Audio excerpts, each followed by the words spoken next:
Okay, let's dive into this. Welcome to today's Explainer, where we are unpacking what is honestly one of the most vivid, intense, and historically staggering texts from the ancient world, Isaiah chapter 34.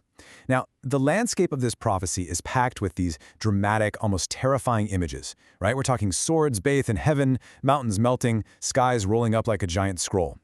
But as you'll see, this isn't just dark, dramatic poetry. It's actually a highly specific, chillingly accurate blueprint of historical events that literally played out over centuries. So let's break down exactly what this ancient writer saw and how history, quite frankly, proved him right. To really grasp the gravity of this, we have to understand the timing of it all. We're looking at a transition period here, most likely during the closing years of King Hezekiah's reign. The immediate, terrifying threat of the Egyptian alliance and the brutal attacks from the Assyrian king Sennacherib are finally kind of fading into the background. And suddenly, the prophet's vision just explodes outward. He commands, "Let the earth hear, and all that is therein." He's completely shifting gears from local politics to a macro, cosmic scale. He isn't just talking to Judah anymore. He is literally addressing all of creation.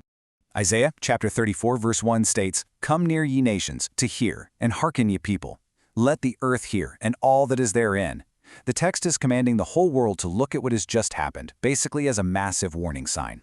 Historically, this points directly to the staggering loss of the Assyrian army in 701 BC. I mean, imagine 185,000 soldiers lying dead in a field. It's almost unfathomable. This literal massive defeat is being used as a tangible pledge, a rock-solid guarantee of the fate that awaits any empire that tries to set itself up against God. And the imagery only gets more intense from there. Isaiah chapter 34 verse 3 states that their slain also shall be cast out, and their stink shall come up out of their carcasses, and the mountains shall be melted with their blood. Now you hear that and think, well, that sounds like extreme hyperbole, right? Mountains melting with blood? But history actually gives us a grim, literal parallel.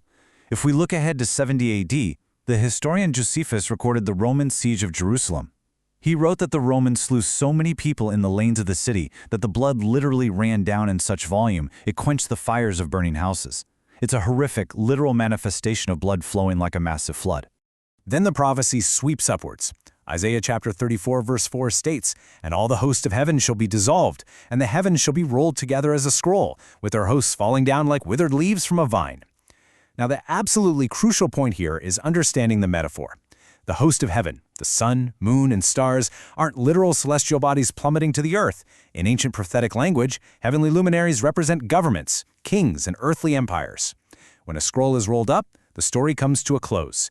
The writer is basically saying that these vast, seemingly permanent human empires, they're going to pass away and fall as easily and unmourned as a dead leaf dropping in a winter's storm. And this brilliantly illustrates exactly how that metaphor maps to reality. This single poetic verse perfectly outlines a literal timeline of collapsing empires. We start with the 701 BC fall of the Assyrian army. Then, moving into the 6th century BC, similar language describes the fall of Babylon to the Medes, where the stars of heaven go dark. Then we hit 70 AD, the complete collapse of Jerusalem's government to Rome, which was a time of massive political upheaval across the known world.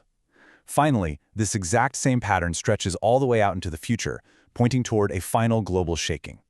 So, after setting this massive, cosmic stage, the text suddenly zeroes in on a very specific target. Isaiah chapter 34 verse 5 states, "For my sword shall be bathed in heaven. Behold, it shall come down upon Idumea, and upon the people of my curse to judgment." Now Idumea is Edom. These are the Edomites, located just south and southeast of Palestine. And these guys were a people with a centuries-old grudge against Judah. They were constantly acting as a thorn in their side, even collaborating with enemy invaders. Here, they are essentially used as the ultimate representative instance of enemies who relentlessly fight against God's people.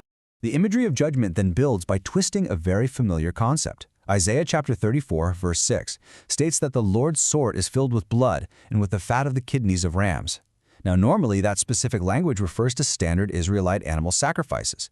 But here, the Lord is substituting those animals for a massive, terrifying judgment upon Bozrah, which was a chief city of Edom. Why?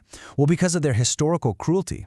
The Edomites took an active, brutal part in the plunder of Jerusalem and the slaughter of the Jews right alongside the Babylonians, and this was the devastating payback. This utter devastation boils down to one core reason. Isaiah chapter 34 verse 8 states, "For it is the day of the Lord's vengeance, and the year of recompenses for the controversy of Zion." So what does that mean? It means God is settling the score. He's balancing the scales against those who abused his people.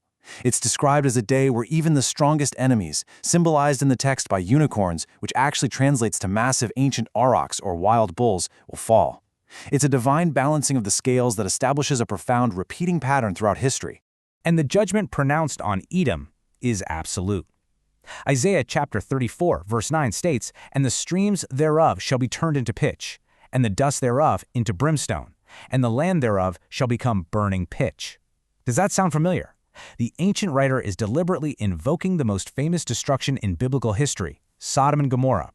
He's telling us that Edom is slated for a total, unquenchable destruction of ash and fire, where the smoke goes up forever and the land lies utterly waste from generation to generation. Now, what's really interesting about this slide is how literally this was fulfilled in history. I mean, how does an entire nation just disappear? Well, it happened in stages. First, in the 6th century BC, they were conquered by the Babylonians and forced to settle in southern Palestine. Then, around 125 BC, they were subdued by the Jewish high priest John Hyrcanus and forced to assimilate. Finally, right before the horrific siege of Jerusalem in 70 AD, about 20,000 Idumeans went to Jerusalem to fight alongside the Zealots. And after those Jewish-Roman wars, the Idumean people literally vanished from written history. They ceased to be a separate people, and their homeland lay utterly waste. So, who inherits a land cursed by God? Isaiah chapter 34, verses 11 through 15 state that God stretches out upon it the line of confusion and the stones of emptiness. That is the language of a builder's plumb line, but it's used here to measure out a chilling, quiet aftermath of pure destruction. The nobles are completely gone. The palaces are totally overgrown with thorns and nettles. The only inhabitants claiming the ruins are eerie, wild creatures, jackals, wild dogs, which ancient texts actually referred to as dragons, screech owls, and vultures. It's a landscape of complete, desolate silence.